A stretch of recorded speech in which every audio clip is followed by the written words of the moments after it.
करके थक कर मैं चूर हो गई थी। मेरे दिल में एक ख्वाहिश उभरी कि जाकर 2 घड़ी बिस्तर पर लेटकर आराम कर लूं।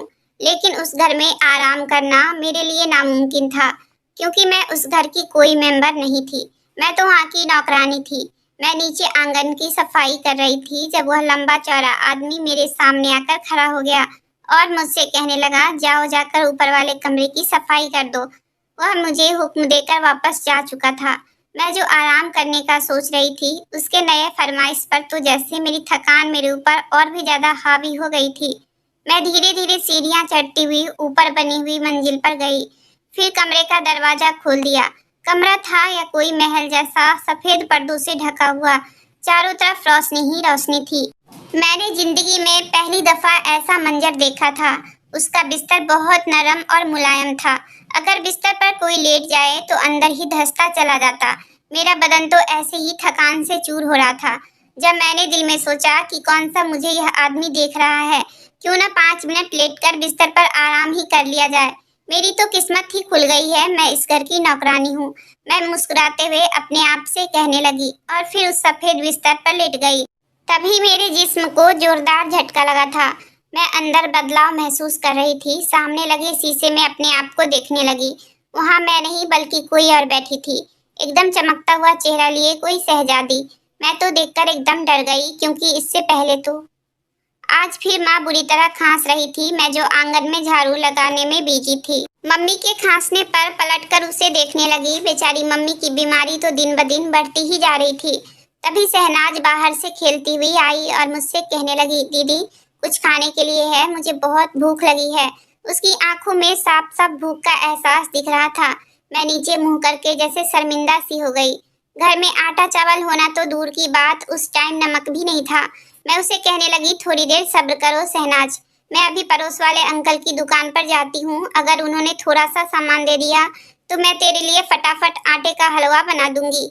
मेरी बात सुनकर शहनाज के चेहरे पर एक चमक आ गई। वह तो वैसे ही आटे का हलवा खाने की शौकीन थी, इसलिए खुशी खुशी वापस खेलने चली गई। मैं जल्दी से झाड़ू लगाने के बाद हाथ धोने के लिए बाहर में लगे नलके पर चली गई। हाथ मुंह धोने के बाद मैं दुपट्टे से चेहरा साफ कर रही थी कि तभी सालों पुरानी दीवार पर लगे शीशे पर मेरी नजर गई। मेरा काला चेहरा उसमें साफ दिखाई दे रहा था। चेहरे पर मौजूद दाने और फुंसियों के निशान बदसूरती का एहसास करवा रहे थे।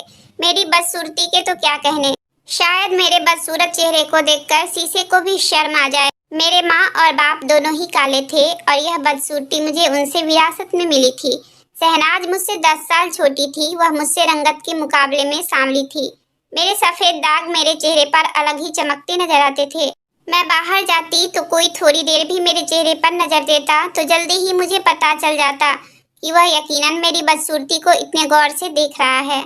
यूं मैं जहाँ भी जाती चेहरे पर नकाब लगाती।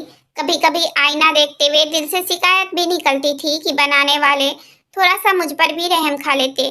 कम से कम आईने में देखते हुए मुझे शर्म तो नहीं आती। बचपन में तो साथ वाली लड़कियां भी मेरा मजाक बना देती थी, लेकिन तब मुझे उन बातों की कोई समझ नहीं थी। जैसे जैसे बड़ी हुई, आसपास के लोगों ने एहसास दिलाना शुरू कर दिया कि तेरा चेहरा तो बहुत काला है, तेरे ऊपर तो मेकअप भी नहीं अच्छा लगेगा। कभी कोई मोहल्ले का बच्चा रोता तो मजाक ही मजाक में उसे उसकी माँ कहती, अगर तू चुप ना हुआ तो मैं सकीना को बुला लूंगी। मैं जानती थी कि मेरी सहेलियां मुझे पीछे से काली डायन या काली चुड़ैल के नाम से बुलाती है। पापा कई साल पहले ही मर चुके थे। मम्मी ने सारी जिंदगी लोगों के घरों में काम करके घर चलाया था। जरूरत से ज्यादा काम करने की वजह से उनकी हिम्मत टाइम से पहले ही जवाब दे गई थी। जब मोहल्ले की औरतें आती तो मुझसे कहती कि सकीना, कौन सा तेरा कोई बड़ा भाई है, अब तुझे ही घर को चलाना है तो कहीं काम पर लग जाओ या किसी के घर का काम ही कर लो कि तेरे घर का गुजारा तो चल सके।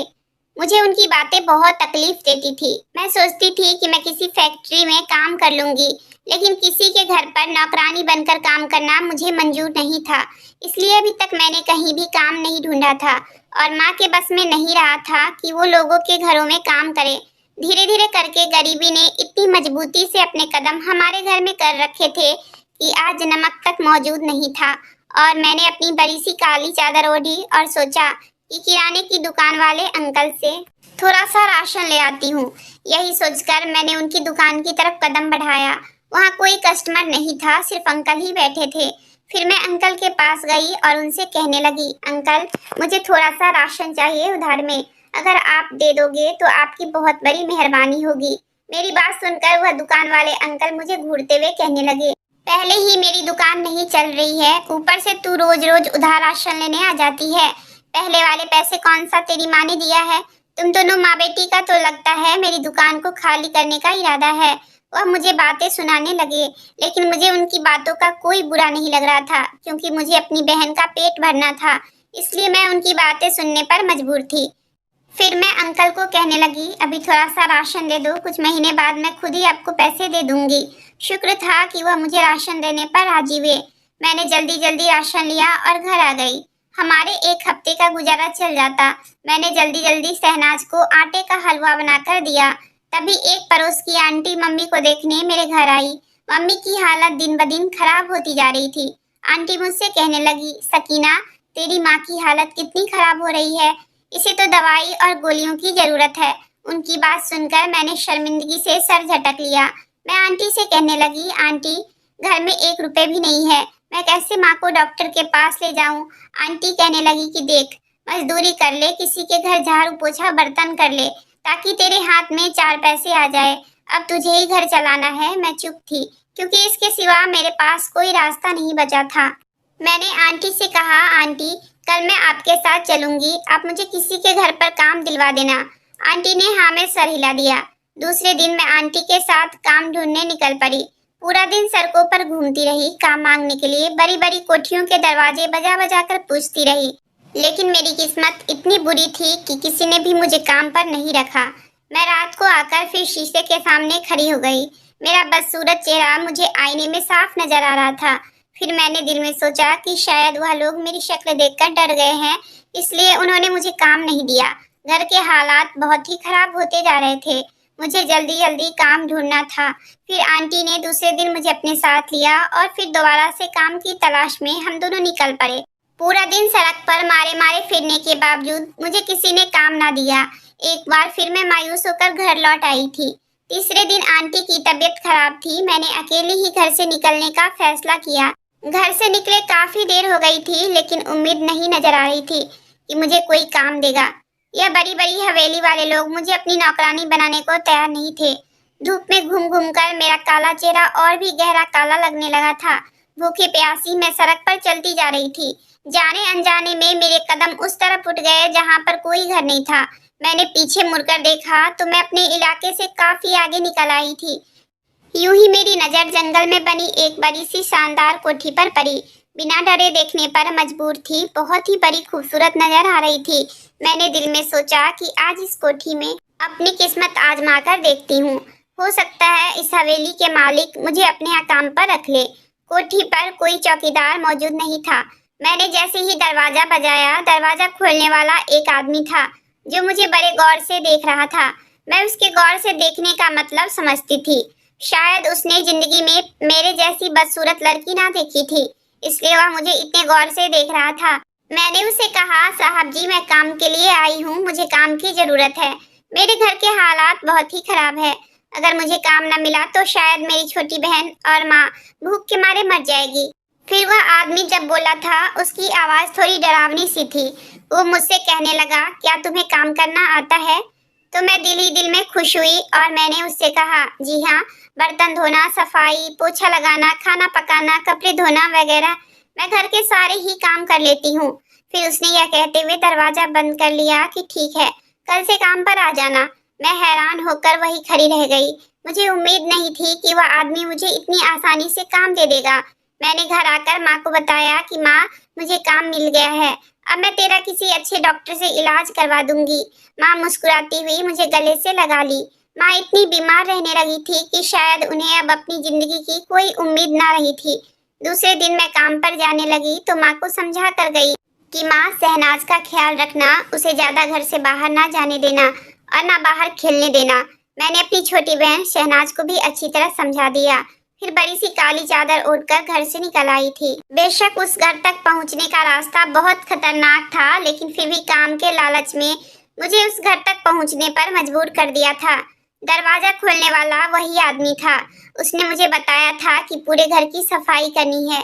मुझे सफाई करते हुए थोड़ी ही देर हुई थी कि जब मुझे सीढ़ियों से उतरती हुई एक लड़की नजर आई। वह लड़की बहुत ही गोरी थी, लेकिन हैरत मुझे तब हुई जब उसने अपने चेहरे को एक साइड से पूरा ढक रखा था। सर पर दुपट्टा लिया हुआ था, लेकिन दुपट्टे के अंदर से उसका चेहरा फिर भी नजर आ रहा था। वह नीचे आंगन में आकर सोफे पर बैठ गई। आधे छुपे हुए चेहरे से सिर्फ उसकी एक आंख बाहर झलक रही थी, लेकिन उसके चेहरे से अंदाजा लगाया जा सकता था कि वह लड़की बहुत खूबसूरत थी। वह चुपचाप सोफे पर आंखें मूंदे लेटी थी। अजीब सी असर पूरे घर में फैली हुई थी। तभी वह लंबा चौड़ा आदमी अंदर आया और लड़की से कहने लगा, तुम नीचे क्यों उतरी? मैंने तुम्हें मना किया था ना। वह लड़की उसे कहने लगी, मेरा दिल घबरा रहा था, इसलिए मैं नीचे चली आई। वह आदमी उससे कहने लगा, वापस ऊपर कमरे में जाओ। वह लड़की एक झटके से उठी और तेज तेज कदमों से चलते हुए ऊपर कमरे में भाग गई। मैं हैरान परेशान खड़ी थी। उस लड़की का नीचे आना क्या उस आदमी को इस तरह बुरा लगा था? मुझे काम करते हुए काफी दिन हो गए थे। एक दिन मैं डरते डरते उस आदमी से कहने लगी, साहब जी, मुझे थोड़े से पैसे एडवांस में दे दीजिए।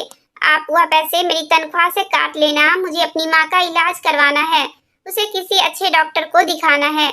हमारे घर में खाने के लिए राशन तक नहीं है। उसने कुछ कहे बगैर नोटों की एक गड्डी मेरे हाथ पर रख दी। दिखने में वह आदमी बहुत डरावना मालूम होता था, लेकिन उसने मुझे इतने सारे नोट देकर मेरा दिल जीत लिया था। उन पैसों से मैंने दुकान वाले अंकल के सारे कर्जे उतार दिए थे और माँ को लेकर हॉस्पिटल चली गई थी।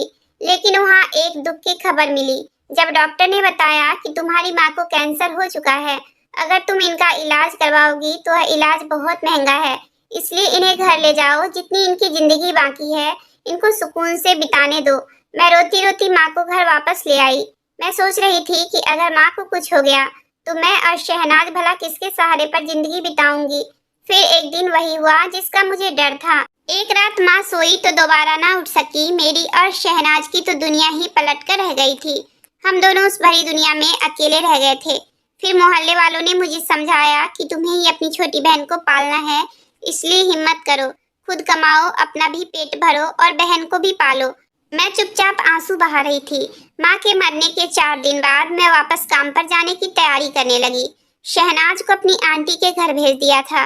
वह पूरा दिन वहीं पर रहती और मैं शाम को आकर उसे अपने साथ ले आती। मैं पैदल चल चल कर उस हवेली तक पहुँच गई। फिर उसके अंदर जाकर कामकाज करने लगी। मैं कामकाज करने में बिजी थी कि तभी मुझे लगा कि कोई मेरे पीछे खड़ा है। मैंने पीछे मुड़कर देखा तो वह लंबा चौड़ा आदमी मेरे पीछे खड़ा मुझे गुस्से से देख रहा था। यकीनन इसलिए गुस्सा था कि मैं 4 दिन तक काम पर नहीं आई थी। मैं सर झुकाकर कहने लगी, साहब जी, मेरी माँ का इंतकाल हो गया था, इसलिए मैं 4 दिन तक काम पर नहीं आ पाई। वह कहने लगा, जिसे सुनकर मैं हैरान परेशान हो गई। वह मुझसे कहने लगा, तो क्या हुआ? अगर तुम्हारी माँ मर गई तो? मरना तो आखिर सबको है ही। हमारा तो पूरा कबीला मर गया था, लेकिन फिर भी मैं तुम्हारी तरह रोनी सूरत बनाकर नहीं घूमता था। मैं सर झुकाकर रह गई। फिर वह कहने लगा कि भले कुछ भी हो जाए, दोबारा से छुट्टी मत करना। 4 दिन सफाई न करने की वजह से पूरा घर मिट्टी से भर आया था। इतनी सफाई करने के बावजूद घर किसी भी तरह से साफ नहीं हो रहा था और मैं थकान से चूर हो गई थी। तभी मैं उस आदमी के बेडरूम तक गई और उसके नरम मुलायम बिस्तर पर जाकर आराम करने लगी।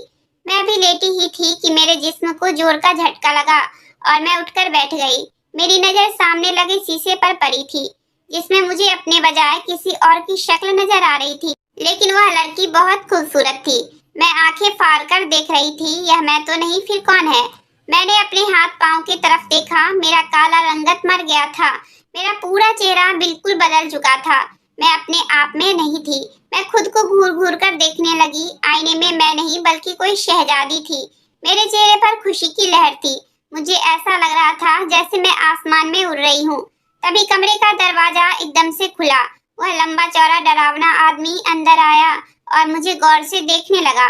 मैं अपनी खूबसूरत आंखें उठाकर उसे देख रही थी। उसके पीछे वही आधा चेहरा ढके लड़की भी खड़ी थी। उसे देखकर मैं चौंक गई और बुरी तरह से डर गई। उस लड़की का आधा चेहरा बिल्कुल मेरी बदसूरत शक्ल के जैसा हो गया था। मैं हैरान थी कि उसके रूप में मैं थी और वह लड़की मेरे रूप में ढल चुकी थी। वह आदमी मुझसे कहने लगा, कैसा लगा तुम्हें ये बदलाव? मैंने नजरें झुका ली। फिर मैं उस आदमी से कहने लगी, जिंदगी के इतने साल मैंने एक बदसूरत लड़की बनकर बिताए हैं, कोई मुझ पर नजर डालना भी गवारा नहीं करता था, लेकिन इस रूप में मैं अपने आप को किसी राजमहल की शहजादी समझ रही हूँ। उसने कहा, ठीक है, अगर तुम अपनी खूबसूरती पाना चाहती हो तो इसके लिए तुम्हें मेरा एक काम करना पड़ेगा। मैं हैरान उसकी बातें सुन रही थी। फिर वह कहने लगा, मैं यह रंग रूप तुम्हें देने के लिए तैयार हूँ। मैं कहने लगी, मैं इस रंग रूप को पाने के लिए हर काम कर सकती हूँ।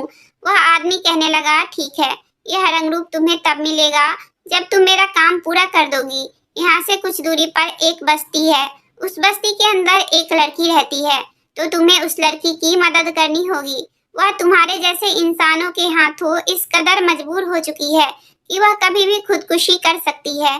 तुम्हें जल्दी से जल्दी उस तक पहुंचकर उसे रोकना होगा। मैं उसकी बातें हैरानी से सुन रही थी। फिर मैं उससे कहने लगी, वह लड़की कौन है? आखिर मैं ही उसकी मदद क्यों कर सकती हूँ?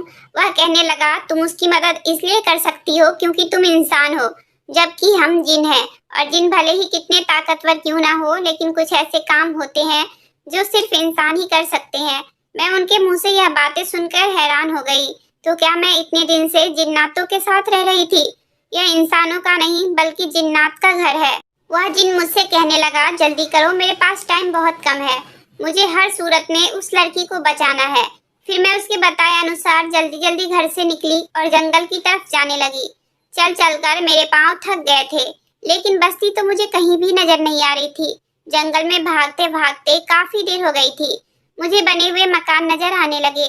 मेरे दिल में खुशी की लहर दौड़ गई। मैं जल्दी जल्दी उन मकानों की तरफ बढ़ने लगी। यकीनन वही बस्ती थी जिस बस्ती के बारे में जिन्नात ने मुझसे कहा था।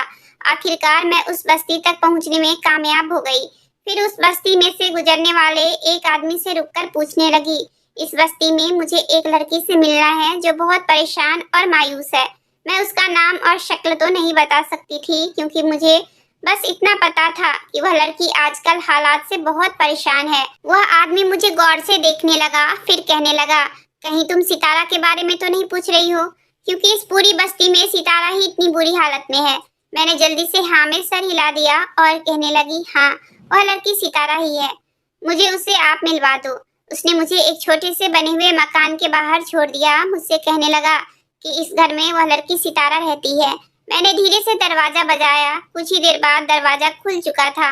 जिस लड़की ने दरवाजा खोला उसने अपने चेहरे को आधा ढक रखा था, बिल्कुल उसी लड़की की तरह जो मुझे उस कोठी में मिली थी, लेकिन इस लड़की की शक्ल उस लड़की से काफी अलग नजर आ रही थी। मैंने सितारा से कहा कि मुझे आपके पास किसी ने भेजा है मदद करने के लिए। मुझे अपनी परेशानी बताओ ताकि उस परेशानी का कोई हल निकाल सकूं। वह लड़की चुपचाप नजरें झुकाकर बैठी थी। फिर मैं उससे पूछने लगी, तुमने अपना चेहरा इस तरह से क्यों ढक रखा है? तो वह लड़की मुझसे कहने लगी कि कहीं मेरी खतरनाक शक्ल देखकर लोग मुझसे डर न जाए। मैं हैरान होकर उसे देखने लगी, उससे बातें करने लगी। मुझे अपना चेहरा दिखाओ, मैं तुम्हें देखकर नहीं डरूंगी। फिर मैं उसे अपने ऊपर बीतने वाली किस्सा सुनाने लगी कि किस तरह मैं एक बदसूरत लड़की थी और फिर भी मैं अपनी जिंदगी बिता रही थी।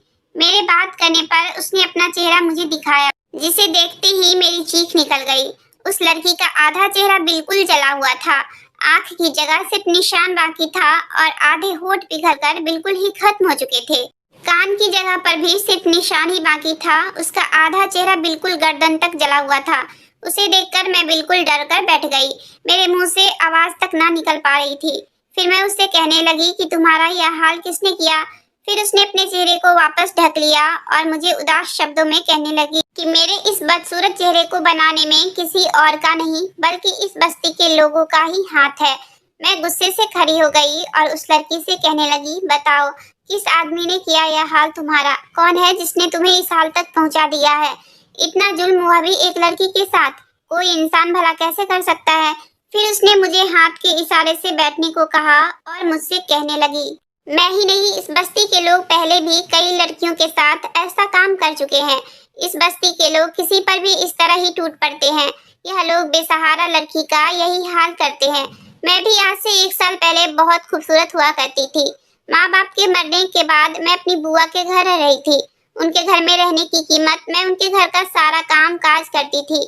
मेरी आंखों की चमक और गालों में पड़ते हुए डिम्पल मुझे सारी लड़कियों से अलग बनाते थे।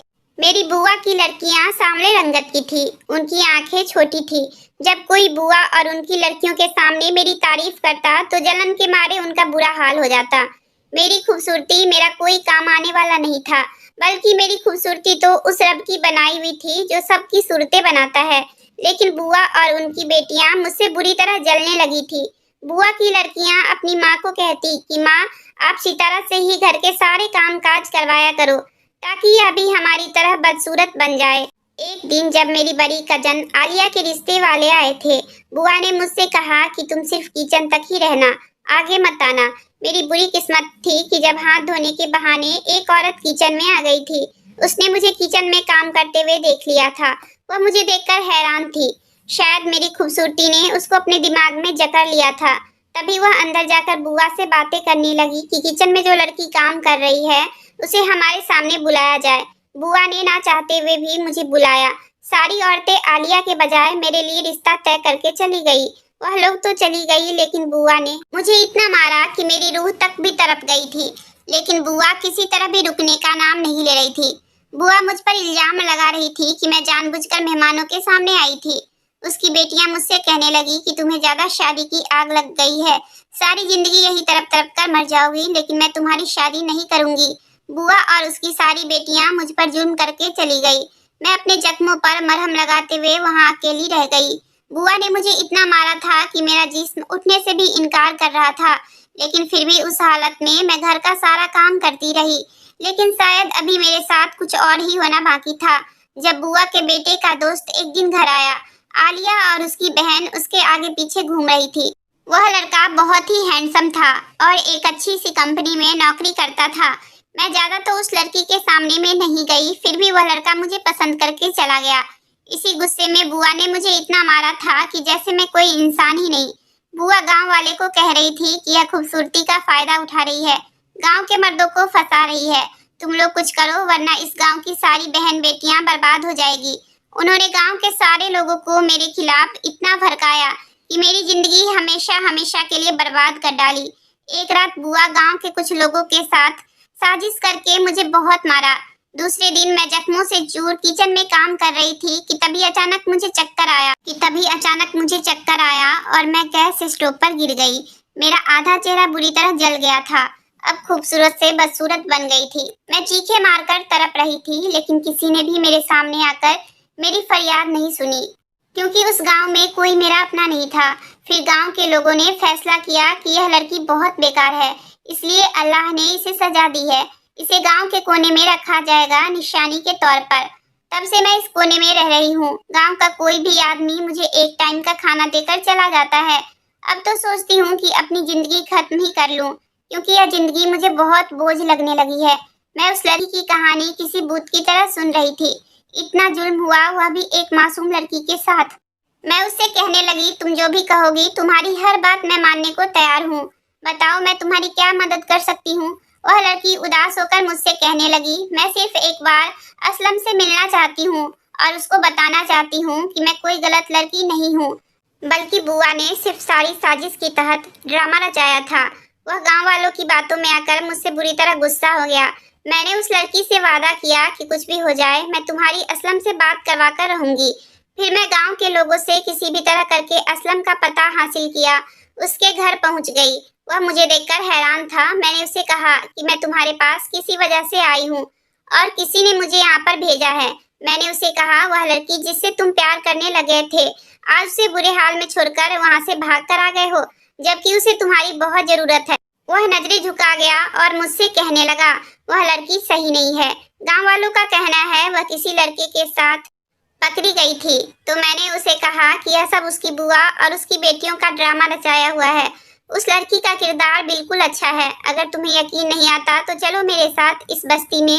उस लड़के से ही सारी सच्चाई तुम्हारे सामने लाकर रख दूंगी, जिसने सब कुछ तुम्हारी बुआ के कहने पर किया था। असलम मुझे बहुत तसल्ली नजरों से देख रहा था। उसे मेरी बातों पर यकीन हो रहा था। फिर उसे लेकर मैं उस घर में आ गई।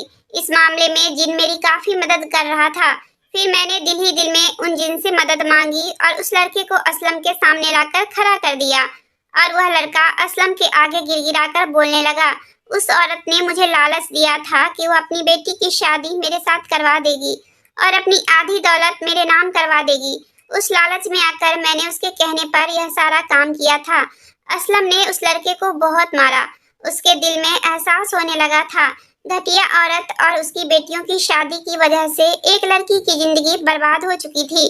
फिर वह सितारा के पास गया और उससे कहने लगा, मुझे तुम्हारी बदसूरती से कोई हर्ज नहीं है। मैं अभी भी तुम्हें अपनाने को तैयार हूँ क्योंकि मैंने सच्चे दिल से तुमसे मोहब्बत की थी। सितारा प्यार भरी नजरों से उसे देख रही थी। असलम ने बड़े प्यार से उसका हाथ थाम लिया, फिर अपनी जेब से अंगूठी निकालकर सितारा की उंगली में पहना दी। मैं उन दोनों के मिलन पर बेहद खुश थी। मुझे यकीन नहीं आ रहा था कि असलम ने सितारा को अपनाकर अपनी मोहब्बत अमर कर दी थी। मेरा काम खत्म हो गया था। अब मुझे जल्दी जल्दी उस हवेली की तरफ जाना था। अपना यह रंग रूप हमेशा के लिए पाना था। मैं तेज कदमों से चलते हुए अपनी मंजिल की तरफ बढ़ने लगी। जब मैं कोठी में पहुंची तो वह जिन तो वहाँ मौजूद था, लेकिन वह लड़की गायब थी। मैं उस आदमी से कहने लगी, मैंने आपका काम कर दिया है। अब आप भी अपने वादे के मुताबिक हमेशा के लिए मुझे खूबसूरत लड़की में डाल दो। मैं अपनी बदसूरती से बहुत तंग हूँ। तो वह जिन कहने लगा, तुम इस कदर नादान लड़की हो। मैं सिर्फ नसीहत के तौर पर तुम्हें सितारा का हाल बताया था। वह अपनी खूबसूरती की वजह से अपनी जिंदगी को इस तरह भुगत चुकी है और तुम अभी भी अपनी खूबसूरती को पाना चाहती हो। उसकी बातें तो बिल्कुल सही थी। मैंने यह सोचा ही नहीं था कि सितारा की खूबसूरती ही उसकी बर्बादी की वजह बनी थी और ऐसे घटिया लोगों को मेरे साथ भी यही हाल करना था। नहीं, मुझे यह खूबसूरती नहीं चाहिए। यह रंग रूप एक अजाब की तरह होता है जो लोगों को कभी भी अपनी जिंदगी जीने नहीं देता। फिर मैंने उस जिन से कहा, तुमने सितारा के साथ तो बहुत अच्छा किया और असलम के साथ उसकी जिंदगी संवर गई, लेकिन उसकी बुआ और उसकी बेटियों को भी तो सबक मिलना चाहिए था। उन्होंने सितारा के साथ साथ क्या क्या किया था। वह मेरी बात सुनकर मुस्कुराने लगा और कहने लगा, बुआ और उसकी बेटियों को भी सजा मिल गई है। वह तीनों माँ बेटी एक एक्सीडेंट में हमेशा के लिए इस दुनिया को छोड़कर जा चुकी है। खूबसूरती और बदसूरती अल्लाह की बनाई हुई चीज है। सकीना, तुम बताओ, तुम्हें किस चीज में खुशी है? मैंने कहा, मैं अपने हाल पर खुश रहना चाहती हूँ। मुझे अपनी बदसूरती से कोई फर्क नहीं पड़ता, लेकिन लोगों को मेरी बदसूरती से फर्क पड़ता है। वह मेरे लिए तरह तरह के शब्द निकालते हैं, चिढ़ाते हैं, मेरा मजाक बनाते हैं और मुझे गंदे गंदे नाम से पुकारते हैं। ये सब सुनकर मेरा दिल टूट जाता है। लोग तो नादान होते हैं। उस दिन जिन ने मुझे एक तोहफा दिया और कहा, जाओ जाकर इसका सही इस्तेमाल करना, क्योंकि हमारी तरफ से तुम्हारे लिए यह दिया हुआ एक छोटा सा तोहफा है। आज के बाद इस जंगल में तुम्हें मैं कहीं दिखाई नहीं दूंगा और ना ही मेरी बीवी, क्योंकि हमें अब कहीं और जाना है और किसी इंसान की मदद करने के लिए। वह कहते हुए दोनों मेरी नजरों से गायब हो गए। मैंने अपने वजूद की तरफ देखा जो पहले वाली बदसूरत चेहरा के रूप में ढल चुकी थी, लेकिन मुझे अपनी बदसूरती पर आज पूरी तरह नाज था। जिन्नात की दी हुई दौलत जिससे मैंने अपना छोटा सा घर बनवाया और अपनी छोटी बहन को स्कूल भेजना शुरू कर दिया। फिर मैं सोचने लगी, क्यों ना हालात की सताई हुई लड़कियों के लिए कुछ करूं। यही सोचकर मैंने अपनी बस्ती की लड़कियों के लिए एक छोटा सा सिलाई सेंटर खोल दिया, जिसमें बिल्कुल मुफ्त उनको सिलाई कढ़ाई सिखाया करती थी। आज कोई मेरी बदसूरती को नहीं देखता, बल्कि मेरे काम को देखता है। लड़कियां मुझे मैडम सकीना के नाम से बुलाती है।